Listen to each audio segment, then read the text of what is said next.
ओम शांति। 2/11/2022 के ईश्वरीय महावाक्यों में हम जानेंगे कि आज पत्थर बुद्धि से पारस बुद्धि बनाने वाले पारसनाथ ने सत्य कथा सुनाने वाले, सतमार्ग पर चलाने वाले,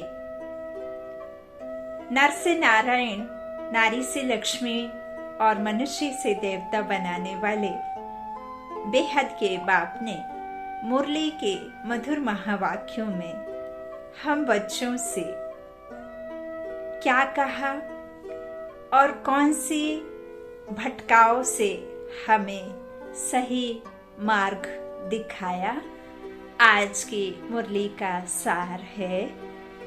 बाबा ने कहा, मीठे बच्चे, अब श्रीमत पर मन और बुद्धि को भटकाना बंद करो। एक बाप से संबंध जोड़, बुद्धि योग लगाओ तो सब बंधन समाप्त हो जाएंगे। प्रश्न है, बाप संगम पर तुम्हें कौन सा पुरुषार्थ कराते हैं जो सारे कल्प में नहीं होता है? उत्तर, बंधनों से बुद्धि योग निकाल, संबंध से बुद्धि योग जोड़ने का पुरुषार्थ अभी बाप तुम्हें कराते हैं। समझा बाबा क्या कह रहे हैं? इस लाइन में देखिए बाबा के एक एक महावाक्य करोड़ों करोड़ों पद्मा पदम की कमाई का महावाक्य है। ज्ञान मोती, ज्ञान रत्नों की कमाई का महावाक्य है। और ये कमाई कोई यूं ही कहने के लिए नहीं है, सच्ची कमाई। बाप कह रहे हैं कि जो हमारा कर्म का बंधन है, जो बंधनों से हम समझते हैं कि हमारा ये बंधन है, बुद्धि योग हमारा ऐसा लगा रहता है कि कहाँ हमने कर्म किए हैं जो हमें ये भोगना पड़ रहा है। इस तरह से जो हम अनेक बंधन में फंसे रहते हैं, विषय वैतरणी नदी में गोते खाते रहते हैं, यहाँ वहाँ इस देह के साधनों को जुटाने में और चाहत में हम इतना भटकते हैं। परमात्मा कहते हैं, बच्चे, जो भी तुम देख रहे हो ना, जिधर तक देख रहे हो और जब से देखते आए हो, वह सब तुम्हारा नहीं है। और जो दिख नहीं पा रहा है, जिसे मैं दिखा रहा हूँ इस त्रिनेत्र से, इस ज्ञान चक्षु से, वो ही तुम्हारा था, तुम्हारा है, तुम्हारा रहेगा। जब तुम्हें इन सब सत्य महावाक्यों पर निश्चय हो जाएगा, तब तुम निश्चिंत हो जाओगे। परमात्मा कहते हैं, अब तुम मेरे साथ में जब प्रैक्टिकल में संबंध जोड़ोगे, संबंध कौन सा जोड़ोगे? बुद्धि योग का। और वही बुद्धि योग यदि तुम किसी आत्मिक भाई से रखोगे तो तुम्हारा क्या होगा? दूसरे हद के संबंधों की तरफ तुम्हारा आकर्षण नहीं होगा, है ना? तुम उस तरफ नहीं खिंचोगे। बाप की महावाक्यों को फिर से रिपीट करती हूँ। बाबा ने जो पुरुषार्थ करने कहा है, जो सारे कल्प में नहीं होता, जो संगम में होता है सिर्फ और सिर्फ, तो बाबा ने उसका उत्तर दिया है, बंधनों से बुद्धि योग निकाल, संबंध से बुद्धि योग जोड़ने का पुरुषार्थ अभी बाप तुम्हें कराते हैं। इस समय ही एक तरफ तुम्हें संबंध खींचता है तो दूसरी तरफ बंधन। यह युद्ध चलती रहती है। आसुरी बंधन से ईश्वरीय संबंध में आने का यही समय है, क्योंकि ईश्वर को यथार्थ रूप से तुम अभी जानते हो। बाबा कहते, ईश्वर को सर्वव्यापी कहने से संबंध जुड़ने की बजाय टूट जाता है, जिससे जो प्रारब्धि हुई, प्राप्ति हुई, किसी से कुछ मिला तो हमने आत्मा सो परमात्मा, और जिससे जो मिला सो उसे ही भगवान मान लिया। अब हमें ज्ञान रूपी सत्य ज्ञान मिला है ना। तो उसमें हमें पता है कि कौन है जिसे याद करना है और किससे हमें दुख और किससे हमें सुख मिलता है। इस संसार में अभी जो भी संबंध हैं, कोई भी संबंध हो, आप कोई भी संबंध की बात करें, सब में कहीं ना कहीं स्वार्थ है। निस्वार्थ कोई भी संबंध नहीं है। इवन यदि आज के समय में एक लौकिक माता पिता से संबंध है, या बच्चे और बाप का संबंध है, या बेटी और माँ का संबंध है, तो कहीं ना कहीं उनसे किसी न किसी तरह की आस जरूर जरूर जरूर होती है। इसको कोई झुठला नहीं सकता है। आज यदि हमारे संबंध लौकिक पति से हैं, बच्चों से हैं, उसमें भी कहीं ना कहीं किसी न किसी तरह का स्वार्थ है। निस्वार्थ तो सिर्फ एक परमात्मा का प्यार है, वही मीठे ते मीठा है। और इस संसार में कोई ऐसा नहीं दाता जो आपको बिना किसी आश के कुछ दे सके। वही एक सर्वशक्तिमान बेहद का देने वाला बेहद का बाप है, जो कुछ भी हमसे कामना, कुछ भी हमसे भावना नहीं रखता है, सिर्फ और सिर्फ हमें देता है। यदि आज वो परमात्मा हमसे कहते हैं कि बच्चे बुद्धि योग हमारे साथ में लगाओ, तो उसके बदले भी उसे कुछ प्राप्ति नहीं होती है, उससे भी तुमको ही प्राप्ति होती है। परमात्मा यह भी कहते हैं कि मीठे बच्चे, जो तुम कल्प पहले बिछड़े थे, अब तुम मुझसे आकर के संगम पर मिलते हो, तो तुम मिलते हो। तुम्हारे आगे पीछे बहुत कुछ है संसार में, सोचने समझने सुनने देखने के लिए, सोचने के लिए या ख्यालों में रखने के लिए। मेरे पास सिर्फ और सिर्फ तुम बच्चों के अलावा कुछ भी नहीं है सोचने के लिए, याद करने के लिए। तो कितना बेहद का, कितना मीठा, कितना प्यारा और कितना सच्चा ज्ञान सागर हमें इतना देते हैं, इतना देते हैं, अखुट है ना। तो जितना खर्च होगा उतना ही आपको और इकट्ठा कर पाओगे, है ना। अच्छा, बाबा कहते हैं क्योंकि ईश्वर को अभी तुमने जाना है, ईश्वर को जो सर्वव्यापी कहा है, उससे संबंध जुड़ने की वजह टूट जाता है, बुद्धि विपरीत हो जाती है, क्योंकि सर्वव्यापी मैं हूँ ही नहीं। सर्वव्यापी कहने से फिर तुमने जहाँ तहाँ मुझे समझ लिया, तो रिश्ता मेरे से टूटता ही गया, क्योंकि मैं वहाँ था ही नहीं जहाँ तुम मुझे देखा करते थे, और जहाँ तुमने मुझे जान लिया वहाँ तो मैं था ही नहीं। पहचान मेरी तो मैं खुद ही आकर दूं, है ना। इस तरह बाप कहते हैं बुद्धि विपरीत हो जाती है, इसलिए जब यथार्थ पहचान मिली तो संबंध में आने का पुरुषार्थ करें। गीत है धीरज धर मनवा। ओम शांति। मनुष्य मात्र का मन और बुद्धि अर्थात आत्मा का जो मन और बुद्धि है, वह अनेक प्रकारों के भ्रमों में भटकता रहता है। यहाँ तुम बच्चे अनेक प्रकार के भटकने से छूटने का पुरुषार्थ कर रहे हो। आत्मा कहती है मेरा मन भटकता है। अब बाप कहते हैं तुमको भटकने की दरकार नहीं है। बाबा ने कहा भी अपने लिए समय निकालिए, 24 घंटों में 24 मिनट, नहीं तो 12 मिनट, जितना आप समय निकाल सकते हैं खुद निकालिए।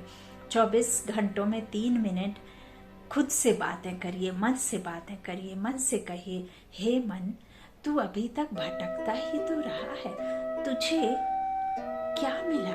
कुछ तो भी नहीं मिला।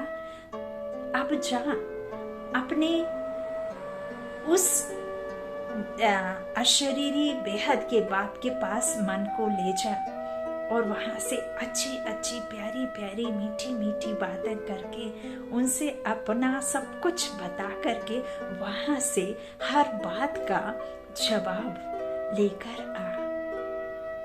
जो विस्तार में नहीं, सार में लेकर के आ, समेट कर आ। इस तरह से बातें करें मन से, भटकने से मन को रोकें, मन को यथा समय यथा स्थान और बेहद के बाप के पास ले जाने का प्रैक्टिस करें। अच्छा, बाबा कहते हैं अभी तक जो तुम्हारा कहते हो ना कि मेरा मन भटकता है, अब बाप कहते हैं तुमको यह सब करने की दरकार नहीं। आधा कल्प तुम्हारा मन बुद्धि भटकते भटकते हैरान हो गया। अब श्रीमत पर मन बुद्धि को भटकाना बंद करो। एक तरफ बुद्धि का योग लगाओ।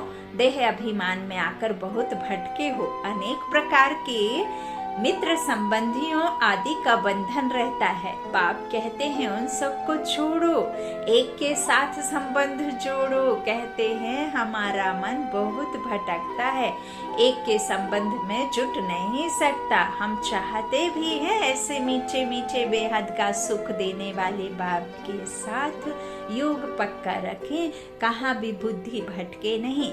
बाप कहते हैं आधा कल्प से आसुरी मत पर भटकते भटकते तुम हैरान हो गए हो। अब यह भटकना छोड़ दो। मैं आत्मा हूँ, यह भूलने से समझते हैं मैं देह हूँ। आत्मा का जब हमें विस्मृति हुई तो हम भूल गए, और जो हमें रावण राज्य में देह में आए तो देह को सब समझते रहे। तो फिर हम जो हमारे असली है ना सद्गुण हैं उनको भूलने से ही तो हम अवगुणों में आए। आसुरी कब बने हम? जब हम देह में आए, है ना, देह के भान में रहे।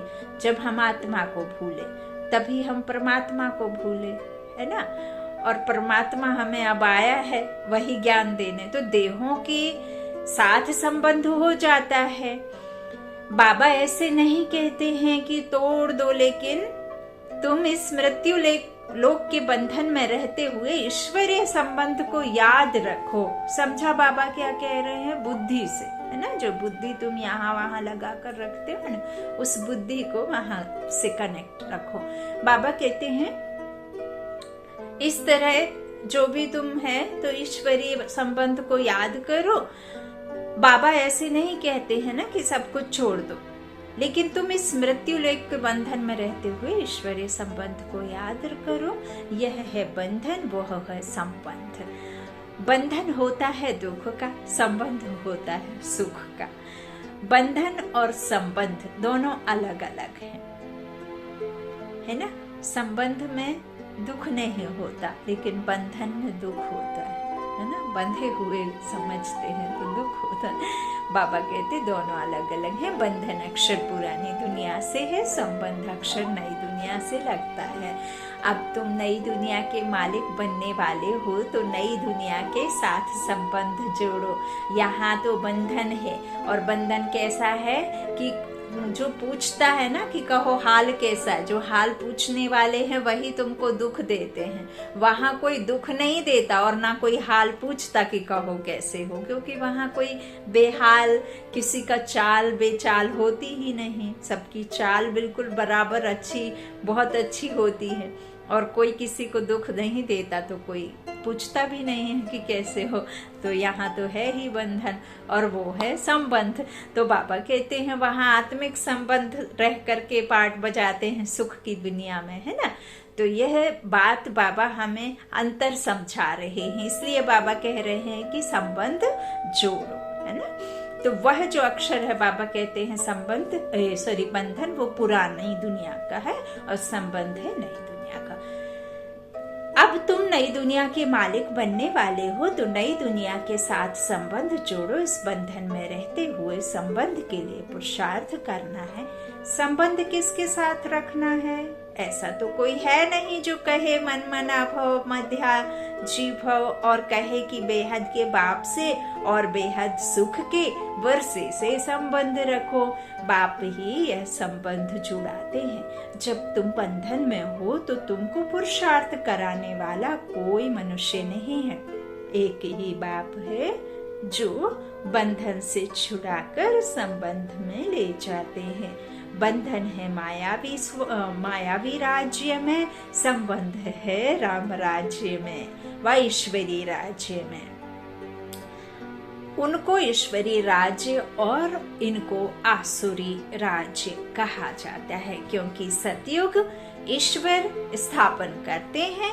उसमें उच्च पद पाने के लिए तुम बच्चों को पुरुषार्थ कराते रहते हैं। अब तुम संगम युग पर हो, सिर्फ संगम युग पर ही संबंध का पुरुषार्थ होता है और कोई युग में यह पुरुषार्थ नहीं होता है। यह भी क्लियर कर दिया बाबा ने। बाप कहते हैं, मैं आकर बंधन से छुड़ाए संबंध में बुद्धि योग लगवाता हूँ। सतयुग में नए संबंध की प्रारब्ध अभी के पुरुषार्थ से मिलती है। जो संबंध को जानते ही नहीं तो पुरुषार्थ कैसे करेंगे? यह तो जरूर होगा। एक तरफ संबंध खींचेगा, दूसरी तरफ बंधन खींचेगा। यह लड़ाई होती है। सतयुग त्रेता में संबंध की बात ही नहीं, द्वापर कलयुग में भी संबंध की बात नहीं। देखो बाबा कह रहे हैं, कोई भी ऐसा युग नहीं जिसमें तुम्हें यह नॉलेज दी जाए कि संबंध क्या है और बंधन क्या है। यही संगम युग में संबंध और बंधन के बारे में नॉलेज स्वयं मैं आकर के देता हूँ, जो राम राज्य की स्थापना में तुम्हारा सहयोगी बनता है। बाबा कहते हैं, द्वापर कलयुग में संबंध की कोई बात नहीं, संगम पर ही संबंध और बंधन का ध्यान रहता है। यहाँ ही तुम्हें दुख का, सुख का, बंधन का, निर्बंधन का, निर्विकारी का, विकारी का, शांति धाम का, परम धाम का, तीनों युगों का, चारों कालों का, सारा सब कुछ तुम्हें जो अनुभव होता है और जो संबंध बनते हैं हमारे पूरे कल्प में, कब कैसा कौन सा क्या चलता रहता है, तो वह सब यहाँ ही तुमको क्या होता है, बाबा ध्यान दिलाते हैं। अब तुम जानते हो आसुरी बंधन से ईश्वरीय संबंध में जा रहे हैं, लेकिन वहां जाकर के यह सब हमें याद नहीं रहेगा। अब तुम जानते हो ना, संगम है ही पुरुषार्थ का युग। तुमको ही बंधन और संबंध का पता है। देखो बाबा ने आज कितनी प्यारी मुरली, बिल्कुल एकदम नया है मुरली का लेसन, है ना, कोई पुरानी बात बाबा ने आज नहीं डाली है। बाबा कहते हैं, तुमको ही यहाँ पता चलता है संबंध का। आसुरी बंधन में रावण ने लाया, ईश्वर फिर ईश्वरीय संबंध में ले जाते हैं। बाप तुम्हारा बुद्धि योग अपने साथ जोड़ते हैं, जिससे तुम स्वर्ग के मालिक बनते हो। भक्ति में जो पुरुषार्थ करते हैं वह है यथार्थ। बाबा कहते हैं, भक्ति में जो पुरुषार्थ करते हैं वह अयथार्थ, सत्य नहीं है वो, है ना। यथार्थ पुरुषार्थ परमपिता परमात्मा ही कराते हैं। अब कराए कौन? यथार्थ और अयथार्थ में अंतर भी तो वही बताए जिसको ये पता हो, है ना। फर्क जिसको पता हो वही तो। अब बाप का जो भी संबंध है बच्चे के साथ में, या उसका जो खानदान की हिस्ट्री है, तो वो तो बाप ही जानता है, बच्चा तो नहीं जानेगा। रचता ही जानेगा, रचना तो नहीं जानेगा। तो बाबा कहते हैं, मैं आऊं तभी तुमको अयथार्थ से यथार्थ में ले जाऊं। तो भक्ति में तुम तो अयथार्थ थे, कुछ भी नहीं जानते थे, मानते थे, भक्ति थी लेकिन शक्ति नहीं थी। अब ज्ञान है तो शक्ति है, बल है ना, क्योंकि वो सर्वशक्तिमान खुद से संबंध जुड़ाता है यथार्थ में। बाबा कहते हैं, मैं आकर के तुमको पुरुषार्थ कराता हूँ। सर्वव्यापी के ज्ञान से परमात्मा से संबंध नहीं हो सकता और ही टूट पड़ता है। अब तुमने एक बाप के साथ बुद्धि योग जोड़ा है और स्वर्ग बैकुंठ की राजाई के लिए तुम पुरुषार्थ कर रहे हो। शास्त्रों में तो भगवानों-बाज अर्जुन के प्रति लिख दिया है, जो मन में आया सो लिख दिया। सिर्फ एक अर्जुन थोड़े ही होगा। भगवान ने राजयोग तो बहुतों को सिखाया होगा ना, एक को कैसे सिखा सकते हैं? अगर एक को सिखाए तो एक से तुम्हारा पूरा राज्य चल जाएगा क्या? सिर्फ महाराजा महारानी से तुम्हारा पूरा जो भी वहाँ की डीटी धर्म है, डिनाइस्टी धर्म है, देवी देवता का धर्म, वो चल जाएगा? नहीं चलेगा ना। और फिर बाबा ने उधर 8 कहे हैं ना, 8 जन्म चलता है। तो इस तरह बाप बैठ बच्चों को समझाते हैं कि अर्जुन अकेले को जो बात कही है वो थोड़ी अकेले होगा। भगवान ने राजयोग तो कितने सारे लोगों, मनुष्य आत्माओं को सिखाया होगा। नहीं तो स्वर्ग की राजधानी कैसे स्थापन हो? राजधानी मतलब कोई एक राजा नहीं, तो दुनिया में ऐसा कोई मनुष्य नहीं जो कहे कि हम भविष्य जन्म जन्मांतर के लिए पुरुषार्थ करते हैं। यह सिर्फ तुम ब्राह्मण ही कर सकते हो। यह निश्चय है कि हमारी देवी राजधानी ड्रामानुसार जरूर स्थापन होनी है। हम ना चाहें तो भी जरूर होगी। इम्पॉसिबल है जो स्थापना ना हो। ड्रामा जरूर स्थापन कराएगा। ड्रामा हमको जरूर पुरुषार्थ कराएगा, कल्प पहले मुआफिक, परंतु चलना है श्रीमत पर। ड्रामा कहकर अपनी मत नहीं चलानी है कि ड्रामा में जो होगा सो हो जाएगा। कल्प पहले हम बाप के बने थे, बन गए, अब जैसा जैसा बाबा ने पुरुषार्थ कल्प पहले किया होगा वैसा हो जाएगा, यह सब चल जाएगा, चलेगा, ऐसे कह करके अपनी मत नहीं चलानी है। जानते हैं ड्रामानुसार भारत को स्वर्ग जरूर बनना है, फिर भी उच्च मर्तबे के लिए श्रीमत पर पुरुषार्थ कराते हैं, टाइम भी बतलाते हैं। ड्रामा प्लान अनुसार बाप आया है। वह कहते हैं यह संगम युग पुरुषार्थ करने का है, पतित से पावन बनना है। संगम की बहुत महिमा है, वह है नदियों और सागर का संगम। यह संगम तो तुम्हारा अभी होता है। बाप कहते हैं मैं इस संगम युगे युगे आता हूँ। सारी दुनिया पतित जरूर बनने की है, कोई नई बात नहीं है। फिर पतित से पावन दुनिया जरूर बननी है, यह भी बिल्कुल जरूर होना ही है। जो भी मनुष्य मात्र हैं सबको हिसाब किताब चुकतू कर जरूर पावन बनना है। देखो बाबा ने 3 लाइन लिखी है, चाहे तुम चाहो और चाहे ना चाहो, तुम्हारी जो भी मत हो, लेकिन ये जो मत परमात्मा इधर लिख रहे हैं श्रीमत, वो तो जरूर ही होनी है। 3 कौन सी बातें बाबा देखे लिख रहे हैं। बाप कहते हैं मैं संगम युगे युगे आता हूँ। सारी दुनिया पतित जरूर बनने की है और मुझे आना ही है। फिर पतित से पावन दुनिया जरूर बननी है। जो भी मनुष्य मात्र है उनका हिसाब किताब चुकतू कर जरूर पावन बन करके वापस जाना भी है। यह कयामत का समय है। बिगर पावन बने कोई भी सजने परम पिता परमात्मा साजन के पिछाड़ी जा नहीं सकती। जैसे आए थे वैसे ही जाएंगे।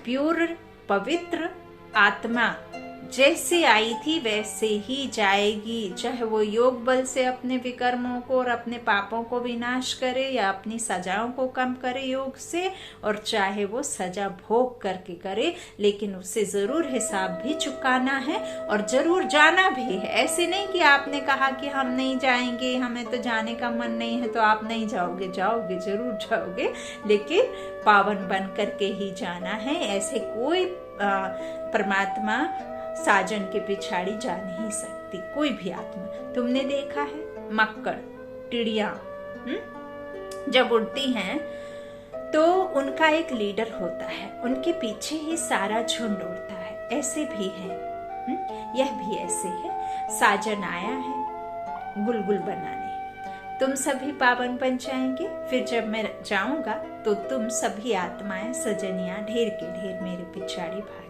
यहाँ जो लौकिक में हमें साजन मिलते हैं वो हमें बेकार में ले जाते हैं, लेकिन जो हमें ये रूहानी साजन मिला है ना परम पिता परमात्मा, तो वो अपने जैसा ही बनाएगा ना, है ना। वो परम है।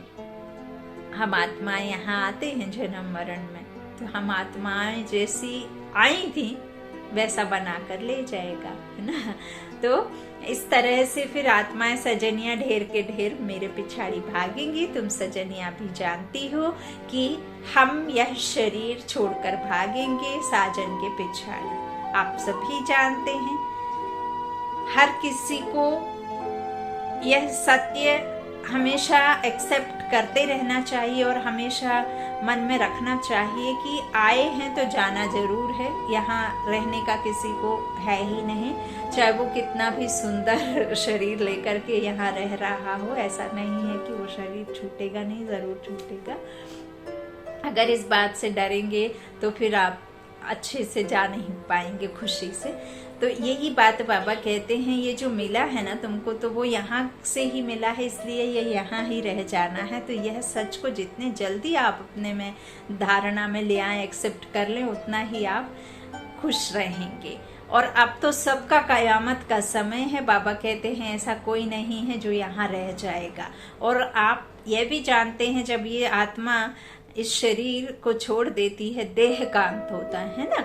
आत्मा तो अविनाशी है, आत्मा तो अपने जहाँ से आई वहाँ जाना ही है। तो वह जब तक उसका रहता है रूल में कि जब तक उसका पार्ट रहता है कि शरीर को लेना है तो वो शरीर ले लेगी। लेकिन जब अब जाने का समय है, जब कल्प का ये पूरा 5000 वर्ष का ड्रामा पूरा हुआ, तो जब जिसका जैसा पार्ट है वैसे जाना भी है।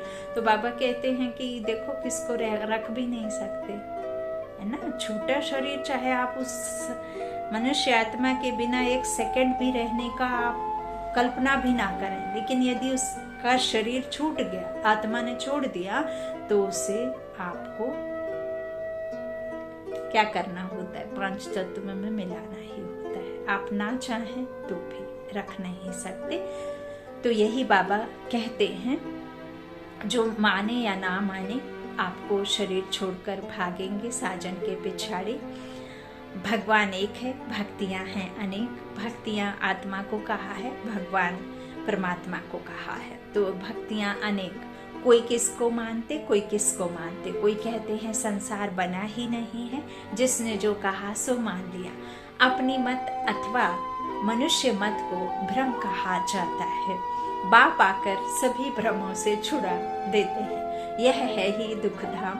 अब सुख धाम जाने के लिए श्रीमत मिल रही है। निराकार बाप की मत मिल रही है। सागर मनुष्य से कभी श्रीमत नहीं मिल सकती। साकार मनुष्य से कभी भी श्रीमत नहीं मिल सकती। रावण राज्य में आसुरी संप्रदाय को सिवाय परमपिता परमात्मा के श्रीमत कोई दे नहीं सकते। समझे बाबा क्या कह रहे हैं। ज्ञान सागर तो एक है।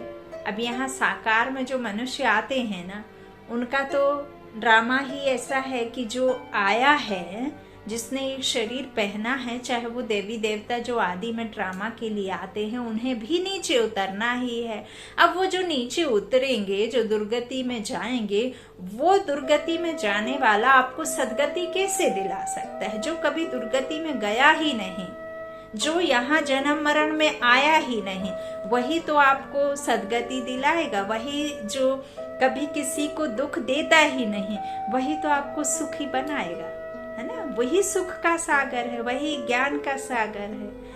तो वही आकर के देगा। साकार मनुष्य से कभी नहीं मिलेगा, श्रीमत मिल ही नहीं सकती। श्री की श्रीमत तो सिर्फ परमात्मा के पास है।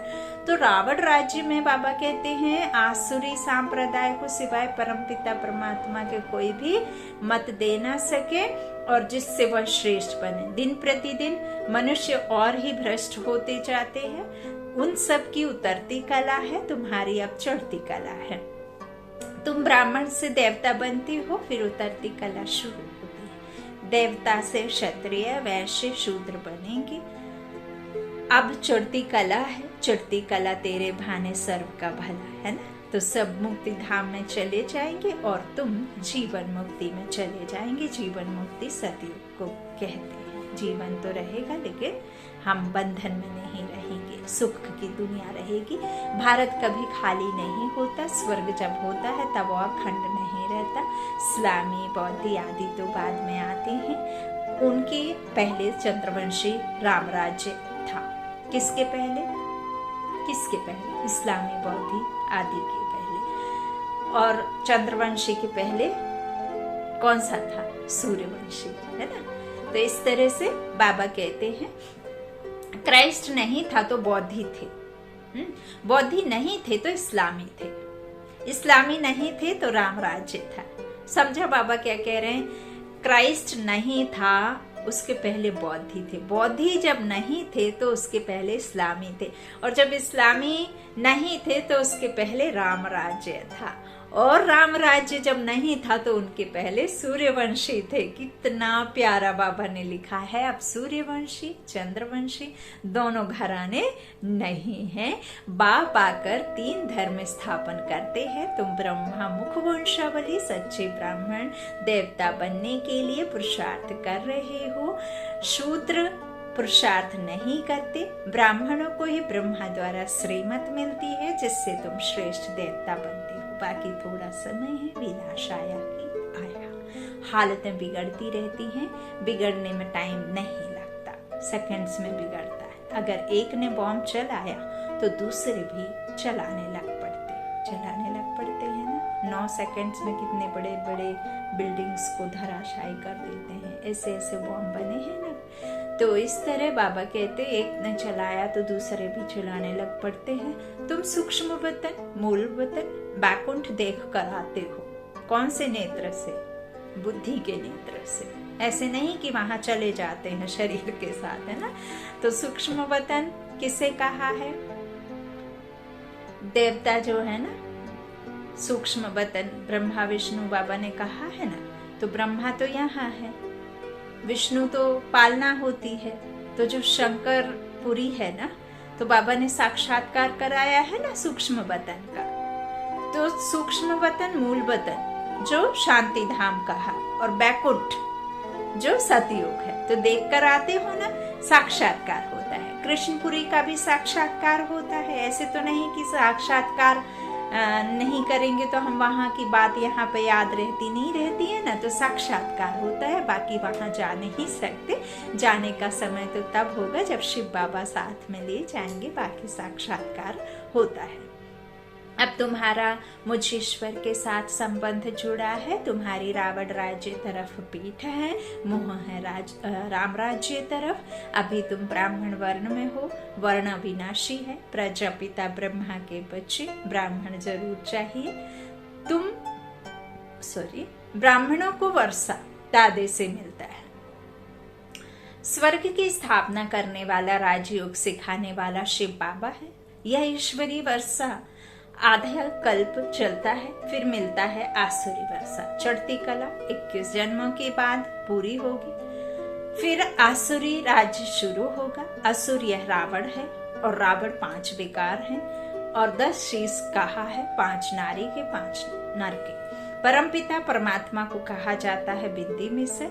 दुनिया यह नहीं जानती कि शिव का रूप क्या है। वह समझते हैं इतना बड़ा लिंग है। बाबा कहते हैं जैसे तुम आत्मा का रूप बिंदी मिसल है, वैसे मुझ परमात्मा का भी रूप बिंदी मिसल है। जैसे तुम चमकता हुआ सितारा हो, वैसे मैं भी चमकता हुआ सितारा हूँ। मैं सदैव परम धाम में रहता हूँ, जन्म मरण में नहीं आता हूँ। तुम जन्म मरण में आते हो। मैं पतित पावन हूँ, तो जरूर मुझे परम धाम में रहना पड़े। अभी तुमको मैं पावन बना रहा हूँ। बड़ी भारी भीति है, प्राप्ति बहुत है। 21 जन्मों के लिए तुम विश्व के मालिक बनते हो। पुरानी दुनिया को सिर्फ बुद्धि योग से भूलना होता है। कहते भी हैं यह बच्चा अथवा यह धन ईश्वर ने दिया है। बच्चा हो, आपके पास में स्थूल धन हो, या आप किसी से मिलते हैं तो कहते हैं ना ईश्वर ने भेजा है, ईश्वर का दिया है, ईश्वर ने किया है, ईश्वर ने हमें इतने सुख दिए हैं कहते। तो बाबा कहते हैं यह धन अथवा बच्चा ईश्वर ने दिया है। अब बाप कहते हैं कि यह सब तो अब खत्म हो जाना है। अब यह सुनकर अच्छा लगा कि बच्चा अथवा धन ईश्वर ने दिया। अब नेक्स्ट लाइन में जब बाबा ने लिख दिया कि बाप कहते हैं यह सब तो खत्म हो जाना है, तो बाबा के बच्चे क्या करते हैं? दुखी हो जाते हैं सुन के। लेकिन ये तो सत्य है। इससे आप असत्य कहेंगे भी तो आपका कुछ फायदा नहीं है। नुकसान चाहे जितना होगा, यदि आप इस सच्चाई को नहीं एक्सेप्ट करते हैं तो। यह तो कुछ नहीं है, इससे ममत्व तोड़ दो। भगवान तुमसे लेकर क्या करेंगे? सिर्फ तुम ममत्व निकाल दो। यह तो बहुत थोड़ा है। हम तो रिटर्न में तुमको स्वर्ग का वर्षा देते हैं। जैसे बाप नया मकान बनाते हैं तो पुराने से ममत्व निकल नए से जुट जाता है। तुम बच्चे जानते हो यह पुरानी दुनिया भस्म होनी ही है। अभी हमको नई दुनिया में जाना है ना। इसलिए ममत्व मिटाए नए में जोड़ना है। कलयुग के बाद सतयुग आना है। जैसे रात के बाद दिन और दिन के बाद रात आती है, यह फिर बेहद के दिन और रात की बात है। आधा कल्प है ज्ञान की प्रारब्ध, आधा कल्प है भक्ति। जब तमो प्रधान जड़ीभूत हो जाते हैं तब मैं आता हूँ। अभी तो भक्ति भी व्यभिचारी है। मुझे कण कण में ठिक्कर भित्तर में कह देते हैं, जहाँ मन आता है वहाँ मुझे ठोक देते हैं। पत्थर को पूजा के लिए रखते हैं, पत्थर को ही शिव कहते हैं। पूजा के लिए यह पत्थर की प्रतिमाएं बनाई हैं। यह भक्ति मार्ग की सामग्री बहुत है। जन्म जन्मांतर यज्ञ तप तीर्थ आदि करते शास्त्र पढ़ते आए हैं। बाप कहते हैं कि इन सब से तुम मुझे प्राप्त नहीं कर सकते। तुम खुद ही कहते हो कि हे पतित पावन आओ। पतित आत्माएं तो जा नहीं सकती। समझाते तो बहुत अच्छी तरह हैं। गीत भी है कि अब थोड़ा धीरज धरो, श्रीमत पर चलते रहो। चलते चलो तो तुम्हारे सब दुख दूर हो जाएंगे। 21 जन्मों के लिए तुम फिर विश्व के मालिक बन जाएंगे।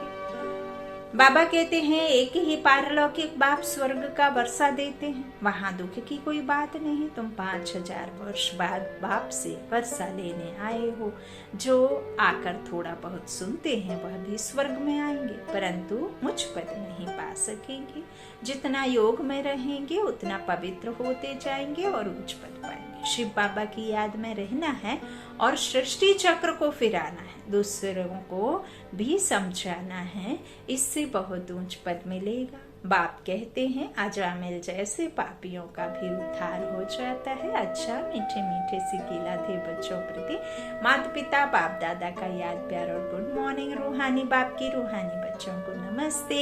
हम रूहानी बच्चों की रूहानी माता पिता बाप दादा को याद प्यार और गुड मॉर्निंग। शुक्रिया बाबा, मीठे बाबा, प्यारे बाबा, सबका साथी सबका सहारा। धारणा के लिए मुख्य सार। पहला बाबा ने कहा मृत्यु लोक के बंधनों में रहते सुख के संबंध को याद करना है।